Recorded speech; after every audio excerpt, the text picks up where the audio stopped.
Bonjour Bruno Le Maire. Bonjour. Merci d'être avec nous. Vous êtes député de l'Eure, vous êtes ancien ministre et vous êtes candidat à la présidence de l'UMP.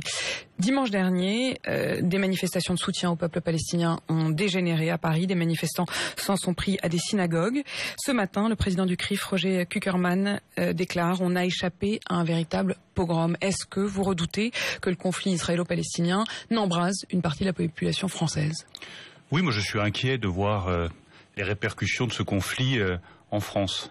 Et je souhaite évidemment que le gouvernement prenne toutes les mesures pour que les débordements inacceptables qu'on a vus il y a quelques jours ne se reproduisent pas. Qu'on puisse en France manifester avec des slogans antisémites aussi violents, mais c'est inacceptable. Qu'on puisse manifester devant une synagogue et menacer à l'entrée d'une synagogue des juifs, tout ça est totalement inacceptable. Donc c'est au gouvernement de prendre les mesures pour que ça ne se reproduise pas sur le territoire français. Justement, la préfecture de Paris voudrait faire interdire une manifestation pro-palestinienne qui était prévue samedi à Paris. Est-ce que ça fait partie pour vous des bonnes solutions? Il faut interdire ce genre de manifestation? Les bonnes solutions, c'est que ça ne se reproduise pas. Après, c'est au gouvernement de trouver interdire les manifestations, c'est ça la solution? La manifestation, la liberté de manifester en France, c'est un droit fondamental. Mais ça ne doit conduire à aucun débordement. Et moi, je comprends l'inquiétude de la communauté juive. Je comprends qu'elle ait été blessée, choquée par ce qui s'est passé, et ça ne peut pas se reproduire. Donc il ne faut pas qu'il y ait cette manifestation samedi? Il ne faut pas qu'il y ait de débordement. La liberté de manifestation, c'est un droit fondamental. Oui, mais comment vous trouvez le juste équilibre? C'est au gouvernement. Nous ne sommes pas en responsabilité avec l'UMP. Vous voudriez y être, alors, si vous y étiez? Si j'étais aux responsabilités, il y aurait une liberté de manifester, et au moindre débordement, très encadré, très encadrée, dissolution de la manifestation, et surtout arrestation et condamnation de tous ceux qui ont prononcé... Pas d'interdiction a priori. Non, parce que la liberté de manifester, c'est un droit fondamental. Mais s'il y a un débordement, ce débordement doit être d'abord contenu, et ensuite il doit être condamné. Tous ceux qui ont prononcé des paroles antisémites ou qui se sont rendus devant les synagogues pour manifester de manière violente doivent être arrêtés, jugés et condamnés. Le conflit israélo-palestinien, justement sur place là-bas, s'intensifie. Est-ce que le rôle de la France est suffisant? Non. Qu'est-ce qu'il faudrait faire de plus? D'abord, je suis totalement bouleversé, comme je pense des millions de Français, par ce que je vois de l'escalade de la violence au Proche-Orient. Par les images qu'on a vues hier de ces 4 enfants palestiniens qui ont été tués sur une plage de Gaza. C'est effroyable. C'est absolument bouleversant. Donc le choix aujourd'hui, il est clair. C'est l'escalade militaire ou le cessez-le-feu. Il n'y a pas d'autre solution que le cessez-le-feu. Moi, je vois que le président de la République est en déplacement en Afrique. Très bien. Mais quelles sont les initiatives qui ont été prises par le gouvernement français? Quelle initiative a pris le gouvernement français pour stopper cette escalade de la violence au Proche et au Moyen-Orient? Quelle initiative européenne? On voit bien que les États-Unis de M. Obama, aujourd'hui, ont décidé de se placer en retrait, ne veulent plus intervenir, ne veulent plus assumer un certain nombre de responsabilités internationales. Donc c'est à nous de prendre nos responsabilités? C'est aux Européens de le faire. Et avec les Européens, en première ligne, la France. Moi, je demande au président de la République de prendre très rapidement une initiative avec ses collègues européens, en particulier avec Angela Merkel. Et vous pouvez très bien prendre l'initiative de rassembler toutes les parties au conflit, d'ouvrir des discussions avec l'Égypte, qui aujourd'hui a fait un certain nombre de propositions, qui, on le sait bien, est au cœur de ce conflit, au cœur des intérêts de la région, pour essayer d'avoir au moins une conférence de paix, au moins des discussions. L'Europe, elle est la première pourvoyeuse d'aide au développement dans les territoires palestiniens.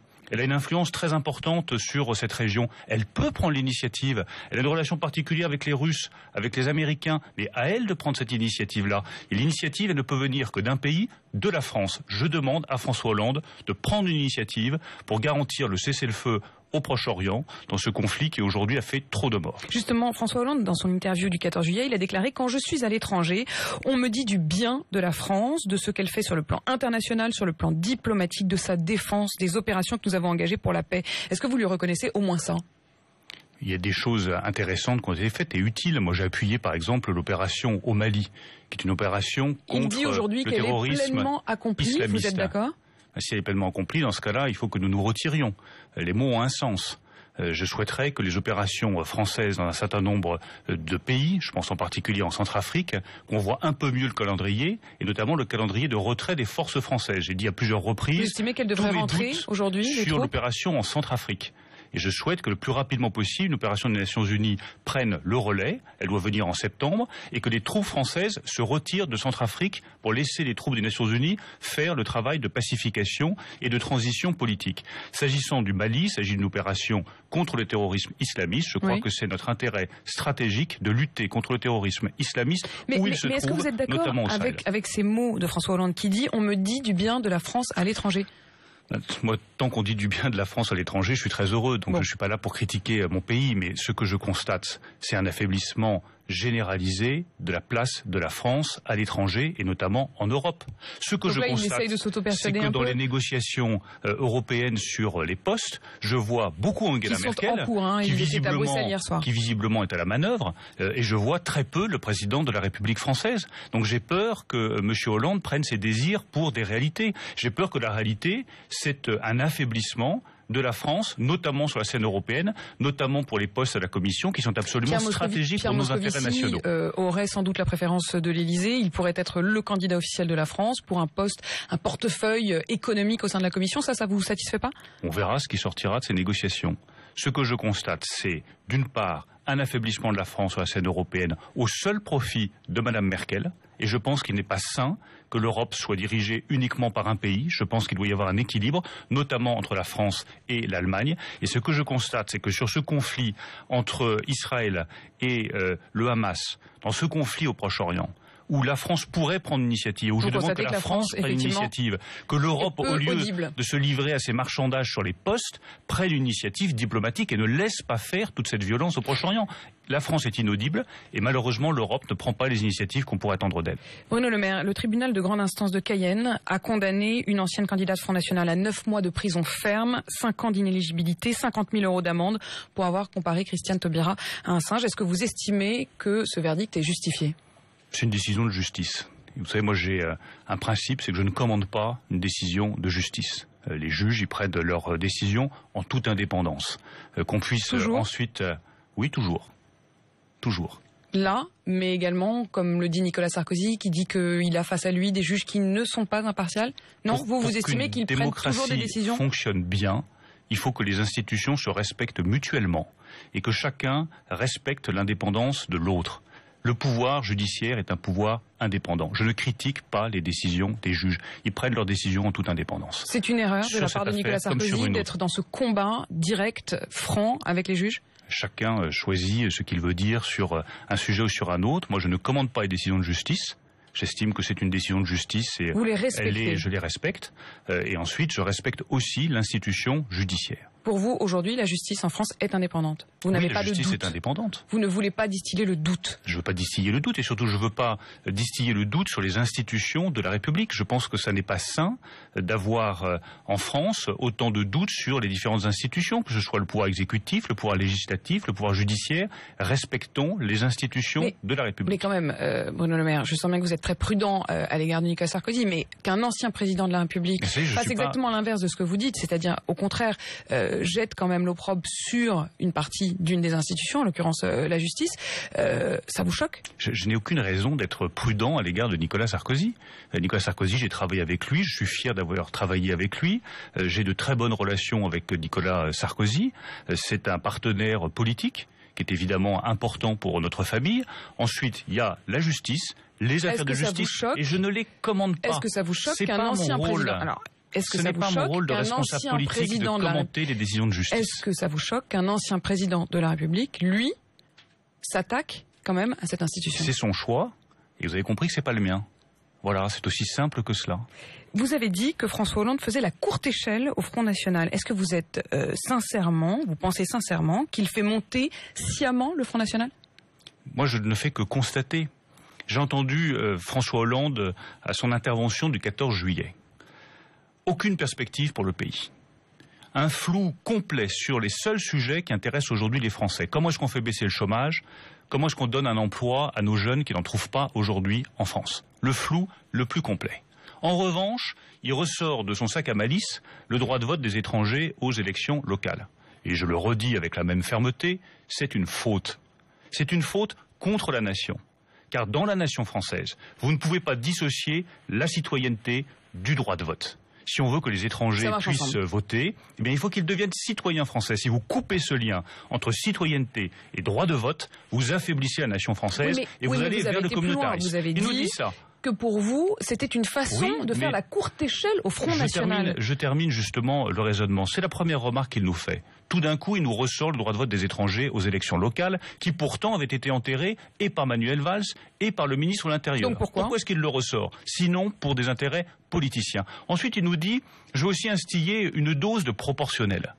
Ce que demande le Front National depuis des années. Mais pas seulement, et des années. Également le modèle, moi, par exemple. Ce que je constate, c'est que le président de la République est en situation d'échec général sur tous les sujets qui intéressent les Français, sur la croissance, sur les investissements étrangers, sur le chômage, sur la promotion de l'emploi. La seule manière qu'il ait trouvé de sauver son quinquennat, c'est de faire monter le Front National. Oui, je reproche à François Hollande de faire sciemment monter le Front National. Oui, j'estime que la ficelle est un peu grosse. Oui, je suis surpris de voir qu'au moment où la seule préoccupation du président de la République devrait être de donner un emploi à chaque Français, de sortir les Français de la pauvreté dans laquelle ils se trouvent, 8 millions de Français qui sont en dessous du seuil de pauvreté, eh bien au lieu de se préoccuper de ça, il nous dit « je vais faire le droit de vote des étrangers aux élections locales et je vais introduire une dose de proportionnel ». Eh bien, permettez-moi de vous dire que c'est irresponsable de la part du président de la République et je ne retire pas un mot de ce que j'ai dit. Est-ce que c'est pas un peu une façon pour vous aussi de déculpabiliser l'UMP qui a quand même aussi sa part de responsabilité dans la montée du FN, non ? Je pense que nous n'avons pas de part de responsabilité dans la montée du FN. C'est uniquement la faute de la gauche. Pour le moment, ce que fait la gauche fait monter le Front National, car c'est l'échec de la politique qui fait monter le Front National. Vous n'avez aucune responsabilité dans la montée du Front National aujourd'hui. La responsabilité, c'est l'échec politique. Quand vous avez depuis 20 à 30 ans une classe politique qui est incapable de faire baisser le chômage, qui est incapable d'inventer un nouveau modèle économique qui permette enfin d'offrir un espoir aux Français. Moi, je me mets à la place de tous ces Français qui se disent « mais ça fait 20 ans qu'on nous dit qu'on va faire baisser le chômage et on n'y arrive pas ». L'UMP n'apparaît pas aujourd'hui comme une alternative crédible aux yeux des Français. Est-ce que c'est pas aussi ça qui fait que le Front National a pris cette place d'alternative crédible? C'est toute l'ambition de ma candidature à la présidence de l'UMP. Oui, mais simplement d'abord sur cette question de la responsabilité, ça veut dire quand même que vous estimez que l'UMP a quand même une part de responsabilité dans la montée du Front National. J'estime que c'est nos échecs depuis 20 à 30 ans, notre incapacité à inventer un nouveau modèle économique, un nouveau modèle social, qui explique que le Front National progresse. C'est notre incapacité à valoriser mieux le travail par rapport à tous ceux qui ne travaillent pas. C'est notre incapacité à créer des emplois pour les jeunes.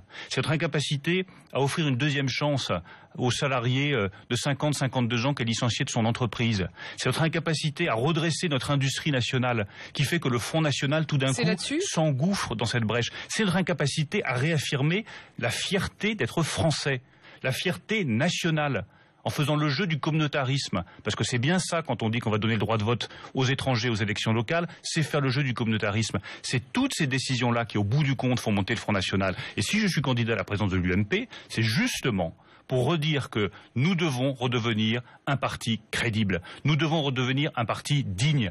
Parce que contre la montée du Front National, il y a une seule alternative. Il y a un seul rempart, c'est l'UMP. Et c'est bien pour ça que je veux prendre la tête de l'UMP. Qu'est-ce que vous auriez de plus que les autres ? Ça, c'est les militants qui le diront. Mais vous ? Ma détermination, mon envie, mon enthousiasme. Mais ça, ils l'ont tous un peu, non ? S'ils avaient tous autant d'enthousiasme, ils seraient tous candidats, vous allez me dire. Je suis candidat depuis le 11 juin. Pourquoi est-ce que je suis candidat Vous êtes le premier, effectivement, vous êtes lancé. Pourquoi est-ce que je me suis lancé aussi rapidement? Parce que j'ai envie que mon parti se redresse. Parce que je suis plein d'enthousiasme. Parce que je vois bien le panorama politique français. Un parti socialiste qui est mort, un Front National qui est en embuscade et un UMP qui n'a pas encore retrouvé sa dignité, sa crédibilité. Moi, comme président de l'UMP, si les militants le décident, je redonnerai de la dignité à l'UMP et je redonnerai de la crédibilité. Nicolas Sarkozy continue de baisser dans les sondages. Il a perdu 7 points chez les Français comme chez les sympathisants UMP. Est-ce que c'est le début de la fin? Est-ce qu'il est usé, Nicolas Sarkozy? Pour ma bonne santé mentale, je ne regarde pas ce que font les autres dans ma famille politique. D'accord, je les laisse libres et je trace ma route. Je trace ma route avec de plus en plus de soutien. Mais même Nicolas Sarkozy, il y a des centaines et des centaines de jeunes qui me soutiennent. Il y a un certain nombre de parlementaires qui m'ont rejoint hier. 4 nouveaux parlementaires, Yves Sancy de l'Aveyron, Yval Barello de Seine-et-Marne, Didier Quentin de Charente-Maritime, Jacques Pélissard du Jura, président de l'Association des maires de France, qui me disent « on te soutient, ta démarche est la bonne, on a besoin de 109 à la tête de l'UMP ». Est-ce qu'ils continueront à vous soutenir si Nicolas Sarkozy est lui-même candidat à la présidence de l'UMP? Moi je fais confiance à la parole qui m'est donnée. Je suis peut-être naïf, mais je crois à la force force de la parole donnée. Et la parole que je donne aux militants, c'est que je redresserai l'UMP. Je lui redonnerai sa dignité. Je lui redonnerai sa crédibilité. J'arriverai avec un projet qui est clair. Je veux qu'on rétablisse l'autorité de l'État. Je veux qu'on donne toute liberté aux entrepreneurs. Je veux qu'on fasse de l'éducation le grand combat de la droite pour les 10 prochaines années. Mais c'est enthousiasmant de redresser l'UMP. Et c'est bien pour ça que je gagnerai. C'est qu'au bout du compte, l'enthousiasme gagne toujours. Bon, en tout cas, vous êtes enthousiaste vous-même. Un mot sur la carte des régions. Elle sera débattue encore aujourd'hui. Est-ce que vous pourriez soutenir cette réforme? Non. Non, je ne peux pas la soutenir parce que si, dans le principe, je suis favorable à ce qu'il y ait de plus grandes régions en France, je pense que la méthode n'est pas bonne. Et je pense que le gouvernement a fait 3 erreurs fondamentales dont il ne se relèvera pas dans les semaines qui viennent. Cette toute dernière carte. Oui, mais c'est pas la toute dernière carte, vous en aurez d'autres, parce que j'ai bien vu que Martine Aubry, qui est le dindon de la farce dans cette affaire, n'est pas contente qu'on ait lié et marié le Nord avec la Picardie. Et vous en pensez quoi? Le Nord, Pas-de-Calais et la Picardie? Vous savez, on peut refaire toutes les cartes possibles. À partir du moment où la méthode n'est pas la bonne, ça ne peut pas marcher. La méthode n'est pas la bonne. D'abord, parce qu'il fallait commencer par les compétences. Savoir exactement quelles compétences on allait donner à ces nouvelles régions, plutôt que de faire du découpage technique. En deuxième lieu, il fallait consulter les habitants de ces régions pour savoir exactement ce qu'ils voulaient, plutôt que de laisser la négociation aux mains des barons socialistes. La France n'appartient pas aux barons socialistes. Qu'ils le comprennent. Et en troisième lieu, je pense qu'il aurait été intéressant aussi de voir ce qu'il allait advenir des départements. On ne le sait toujours pas. C'est assez regrettable. Merci Bruno Le Maire d'avoir été notre invité ce matin.